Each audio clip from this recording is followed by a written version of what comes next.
Hello friends, स्वागत है आपका हमारे YouTube channel one day exam foundation में।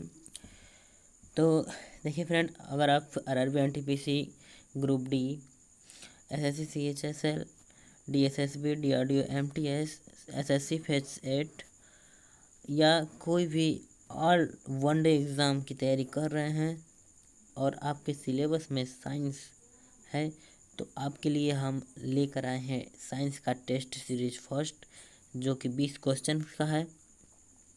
इसमें सिर्फ साइंस के क्वेश्चन हैं और ऐसे क्वेश्चन हैं जो एक एग्ज़ाम के नज़रिए से एग्ज़ाम में पूछे जा सकते हैं। ठीक है फ्रेंड्स, तो चलिए हम शुरू करते हैं अपना यह आज का टेस्ट सीरीज़, जिसको हमने खुद बनाया है। और अगर आपको यह पसंद आए तो आप वीडियो को लाइक ज़रूर कीजिएगा।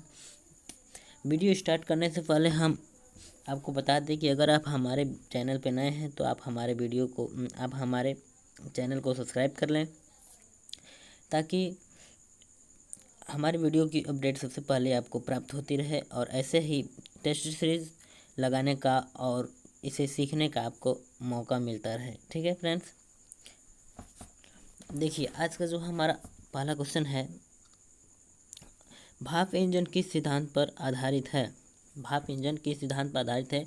ऑप्शन है बर्नौली के सिद्धांत पे, बी ऑप्शन है ऊष्मागतिकी के सिद्धांत पे, और सी ऑप्शन है स्वप्रेरणा के सिद्धांत पे, और डी जो है छड़ों के सिद्धांत पे। ठीक है, तो देखिए इसमें जो हमारा राइट आंसर होगा वो होगा हमारा बी राइट आंसर होगा।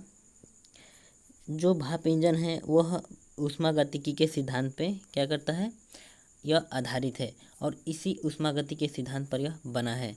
ऊष्मागतिकी का जब पहला नियम यह बताता है कि ऊष्मा ऊर्जा, देखिए ऊष्मागतिकी का जो नियम है यह बताता है कि ऊष्मा ऊर्जा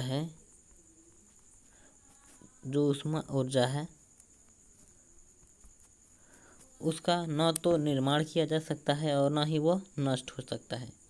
ठीक है फ्रेंड, उसका न तो निर्माण किया जा सकता है और न ही उसे नष्ट किया जा सकता है। ये है ऊष्मागतिकी का नियम, यह नियम कहता है। ठीक है फ्रेंड, और जो अगला क्वेश्चन है, दूसरा क्वेश्चन कह रहा है कि चुंबकीय क्षेत्र रेखाएं चुंबक के किस भाग से निकलती हैं। चुंबकीय क्षेत्र रेखाएं यानी जो मैग्नेट होता है उसमें एक चुंबकीय बल रेखाएं निकलती हैं। तो वह पूछ रहा है कि वह चुंबकीय बल रेखाएं जो है चुंबक के किस भाग से निकलती हैं और किस में जाकर प्रवेश करती हैं। तो देखिए ऑप्शन दिया है केंद्र से, बी है उत्तरी ध्रुव से नॉर्थ पोल से, या सी है दक्षिणी ध्रुव यानी साउथ पोल से, और डी है इनमें से कोई नहीं यानी नॉन ऑफ दिस। तो इसका जो राइट आंसर होगा वो होगा बी राइट आंसर होगा। जो चुंबक है उससे जो चुंबकीय बल रेखाएं निकलती हैं, जैसे मान लीजिए ये मैग्नेट है और इसमें ये मैग्नेट है, तो इससे एक चुंबकीय बल रेखाएं निकलती हैं जो कि एक चुंबक का गुण होता है। ठीक है, तो जो चुंबकीय बल रेखाएं निकलती हैं वो नॉर्थ पोल से, देखिए ये जो सिरा है ये नॉर्थ है और ये है साउथ पोल। ठीक, तो जो चुंबकीय बल रेखाएं निकलती हैं वो इधर से निकलती हैं, ऐसे निकलती हैं और साउथ पोल में जाके प्रवेश करती हैं। ऐसे ये रेखाएं निकलती रहती हैं, ऐसे इधर से भी निकलती हैं। ठीक है, और इस प्रकार यह जा करके साउथ पोल में प्रवेश कर देती हैं। ठीक है, ये एक चुंबक का मैग्नेटिक गुण होता है। ठीक है, ये है चुंबक।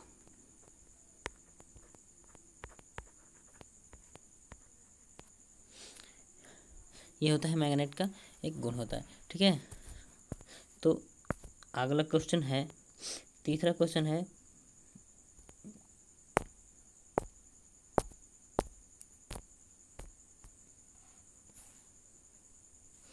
देखिए जो तीसरा क्वेश्चन कह रहा है कि दाब की एसआई मात्रक क्या होती है। ठीक है, दाब की एसआई मात्रक ऑप्शन में दिया है पास्कल, बी ऑप्शन है न्यूटन, सी है वाट, और डी है कैंडेला। तो जो दाब की एसआई मात्रक जो होता है वो होता है पास्कल। ठीक है, देखिए दाब का एसआई मात्रक पास्कल होता है और इसका जो फॉर्मूला होता है इसे पी से इंडिकेट करते हैं। P is equal to F by A होता है दाब का, जिसे जहाँ पी जो होता है दाब होता है और एफ जो होता है बल और ए जो होता है उस क्षेत्रफल पर लगने वाला जिस क्षेत्रफल पर मतलब बल जहाँ लगता है उसका क्षेत्रफल होता है, यानी सतह का क्षेत्रफल जिस सतह पे लगता है उस सतह का यह क्षेत्रफल होता है। तो इसकी परिभाषा जो होती है, दाब की जो परिभाषा होती है, ऐसे कहा जाता है कि एकांक क्षेत्रफल पे लगने वाले अभिलंबवत बल को क्या कहते हैं, दाब कहते हैं। यानी एकांक क्षेत्रफल पर लगने वाले अभिलंबवत बल को दाब कहते हैं। और न्यूटन जो होता है बल की एसआई मात्रक होता है, ठीक है। न्यूटन बल का एसआई मात्रक होता है। वाट जो होता है शक्ति का एसआई मात्रक होता है।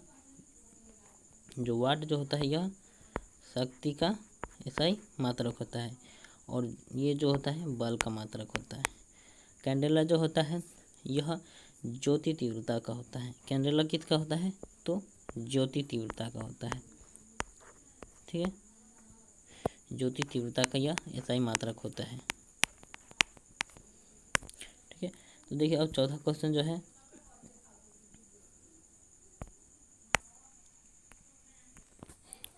देखिए जो जो प्रकाश जो होता है प्रकाश जो होता है ऊर्जा का एक रूप होता है, ठीक है, जिसे विद्युत चुम्बकीय तरंगों के रूप में प्रचारित किया जाता है। जिसको क्या किया जाता है, विद्युत चुम्बकीय तरंगों के रूप में इसे प्रचारित किया जाता है। तो इस प्रकार जो विद्युत चुम्बकीय स्पेक्ट्रम की जो तरंगदैर्ध्य है उसकी सीमा जो है 3900 एंगस्ट्राम से 7800 एंगस्ट्राम के बीच तरंगदैर्ध्य होता है, ठीक है। 3900 एंगस्ट्राम से 7800 एंगस्ट्राम के मध्य इसका जो तरंगदैर्ध्य जो होता है वो होता है, ठीक है। तरंगदैर्ध्य, ठीक है।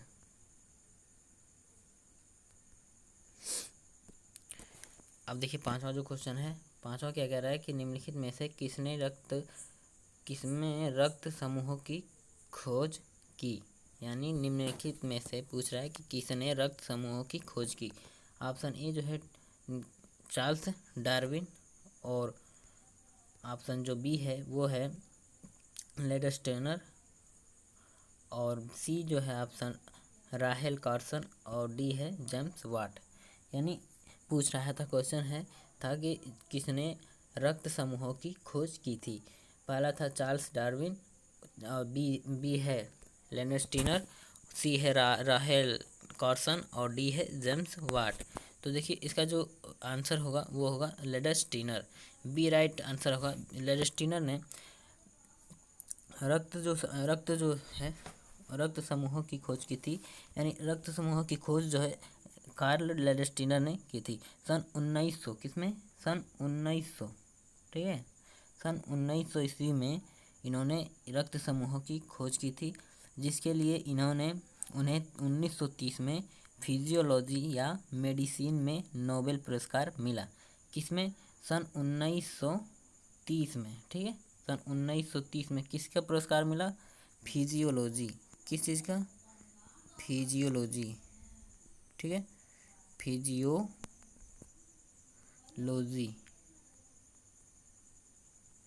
इनको फिजियोलॉजी का में नोबेल पुरस्कार मिला, या कह सकते हैं मेडिसिन में, ठीक है। इनको मेडिसिन में क्या मिला, नोबेल पुरस्कार। किस में मिला, तो 1930 ईस्वी में। और सन 1900 ईस्वी में इन्होंने क्या किया था, रक्त समूहों की खोज की थी, ठीक है, लेडस्टेनर।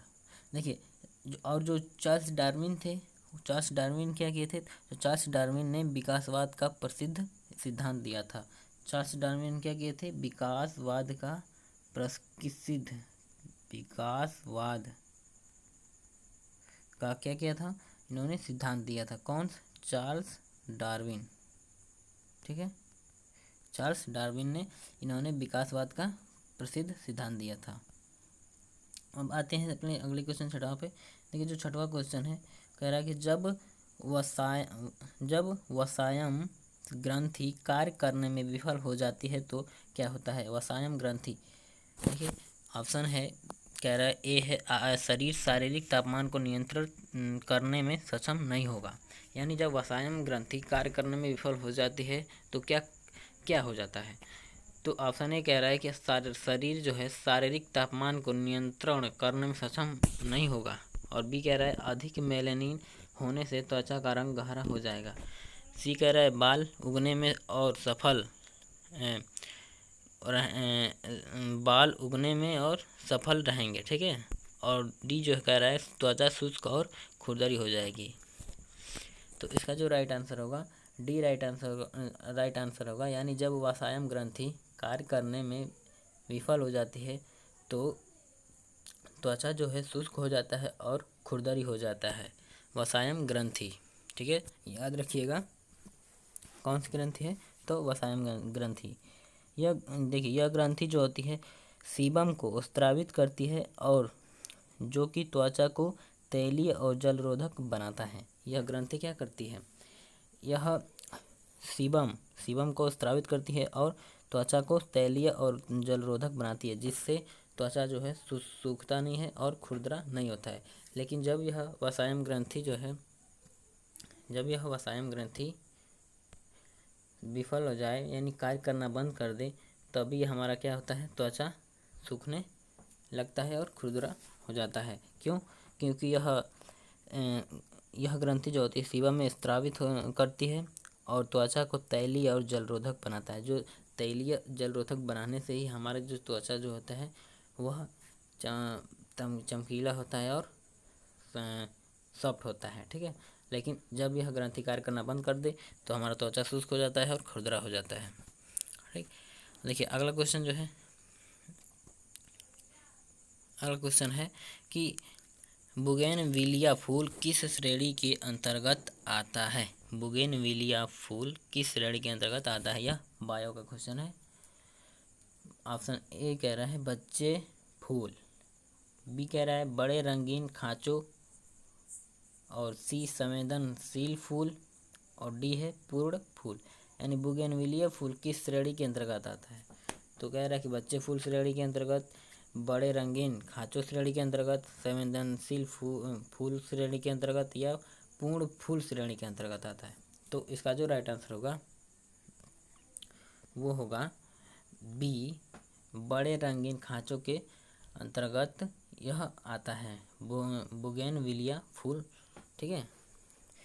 देखिए बुगेनविलिया फूल ऐसा इसलिए है क्योंकि यह चमकीले रंग के खांचे के कारण यह एक आश्चर्यजनक फूल है और जो कि परागकण को आकर्षित करने का कार्य करता है, ठीक है। ये जो बुगेनविलिया का फूल जो है यह बड़े रंग खांचों के नीचे आता है, ठीक है। अगला देखिए क्वेश्चन जो है 8वां क्वेश्चन, नर में शुक्राणुओं के उत्पादन के लिए निम्नलिखित में से कौन सा हार्मोन जिम्मेदार है। नर में शुक्राणु पाए जाते हैं उनमें उनके उत्पादन के लिए कौन से हार्मोन्स जो होते हैं वो जिम्मेदार होते हैं। किन हार्मोन्स की वजह से पुरुष में शुक्राणु का उत्पादन होता है। तो ऑप्शन कह रहा है एस्ट्रोजन, बी है टेस्टोस्टेरोन, सी है थायरोक्सिन, और डी है एड्रेनालाइन, ठीक है।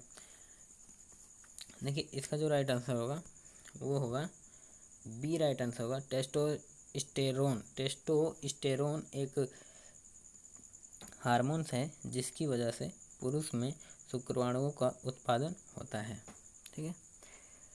इसकी वजह से जो पुरुष जो होते हैं उनमें शुक्राणुओं का क्या होता है, उत्पादन होता है। और देखिए अगला जो क्वेश्चन है 9वां नंबर में क्या है कि कार्बन में उपस्थित इलेक्ट्रॉनों की संख्या क्या है। कार्बन में उपस्थित इलेक्ट्रॉनों की संख्या पूछ रहा है। ऑप्शन है ए 4, बी है 2, सी है 6, और डी है 12। तो इसका जो राइट आंसर होगा, जैसे कि आप जानते होंगे कार्बन में इलेक्ट्रॉनों की संख्या यानी उसमें पूछ रहा है कि उसका परमाणु क्रमांक क्या है। जो परमाणु क्रमांक होता है वही क्या होता है, इलेक्ट्रॉनों की संख्या होती है, ठीक है। तो इसका जो राइट आंसर होगा सी राइट आंसर होगा, क्योंकि कार्बन का परमाणु क्रमांक क्या होता है 6। ठीक है, इसको इस तरह से इंडिकेट करते हैं। अब देखिए अगला जो क्वेश्चन है 10वां, इनमें से कौन सी गैस गुब्बारों में भरी जाती है? ऑप्शन है आर्गन, बी है नियॉन, सी है कार्बन डाइऑक्साइड और डी है हीलियम। तो देखिए जो सामान्यतः जो गुब्बारे होते हैं गैस के गुब्बारे, उसमें हीलियम गैस भरा जाता है। हीलियम गैस क्यों भरा जाता है? तो देखिए हीलियम गैस इसलिए भरा जाता है क्योंकि यह हवा से कम घनी होती है। ठीक है, यह हवा से कम घनी होने के कारण ही क्या हीलियम जो गैस है उसको गैस के गुब्बारों में भरा जाता है। ठीक है, अब चलते हैं अगले क्वेश्चन। देखिए 11वां क्वेश्चन है, नमक का रासायनिक सूत्र क्या है? नमक का रासायनिक सूत्र क्या है? ऑप्शन ए है NaCl, बी है KCl, सी है CaCl और डी है इनमें से कोई नहीं। तो देखिए नमक का रासायनिक सूत्र जैसे आप जानते होंगे बहुत ही सिंपल है। नमक का जो रासायनिक सूत्र होता है NaCl होता है, NaCl। ठीक, तो इसका जो राइट आंसर होगा वो होगा ए राइट आंसर होगा। अब अगले क्वेश्चन पे 12वां देखिए 12 नंबर का क्वेश्चन क्या कर रहा है कि खोपड़ी के अध्ययन को डॉट डॉट यहाँ पे भरा जाएगा के रूप में जाना जाता है, यानी खोपड़ी के अध्ययन को किसके नाम के रूप में जाना जाता है? तो ऑप्शन ए है क्रेनियोलॉजी, बी है एथियोलॉजी यानी आर्थोलॉजी और सी है एंटोलॉजी और डी है इनमें से कोई नहीं। तो देखिए जो खोपड़ी का अध्ययन है, खोपड़ी के अध्ययन को हम कहते हैं क्रेनियोलॉजी, यानी क्रेनियोलॉजी के रूप में ही हम खोपड़ी के अध्ययन को जानते हैं। इस क्रेनियोलॉजी के अध्ययन करके या जो भी हम खोपड़ी का अध्ययन करते हैं वह क्रेनियोलॉजी के अंतर्गत करते हैं। देखिए फूलों के अध्ययन को एंथोलॉजी कहते हैं। ठीक, एंथोलॉजी एंथोलॉजी क्या कहता है? फूलों के अध्ययन को। ठीक है, और जो जोड़ों के अध्ययन को जो होता है, जोड़ों के अध्ययन को हम क्या कहते हैं? ऑर्थियोलॉजी।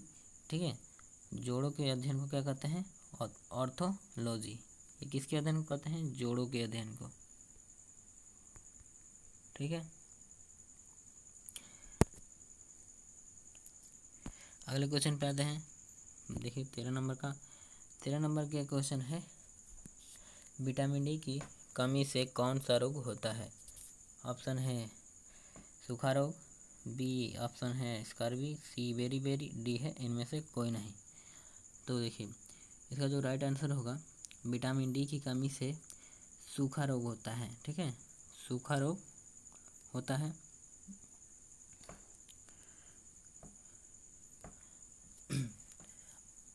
और अब देखिए अपना अगला जो क्वेश्चन है 14 नंबर का। देखिए 14 नंबर का क्वेश्चन क्या कह रहा है कि लोहे के गैल्वनीकरण को डॉट डॉट इसमें भरना है का उपयोग करके किया जाता है। लोहे का गैल्वनीकरण करना हो तो हम किसका उपयोग करके करते हैं?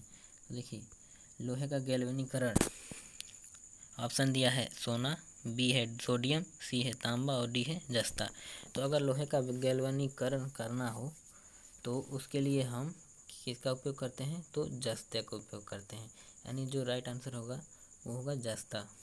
ठीक, देखिए जस्ता का उपयोग करके हम क्या करते हैं? लोहे का गैल्वनीकरण किया जाता है। लोहे या स्टील को हम जस्ता की एक सुरक्षात्मक कोटिंग लगाने की प्रक्रिया को ही हम क्या कहते हैं? गैल्वनीकरण के रूप में जाना जाता है। गैल्वनीकरण क्या होता है? तो लोहे या स्टील को जस्ता की एक सुरक्षात्मक कोटिंग लगा के, ठीक है, या लगाने की प्रक्रिया को क्या कहते हैं? गैल्वनीकरण।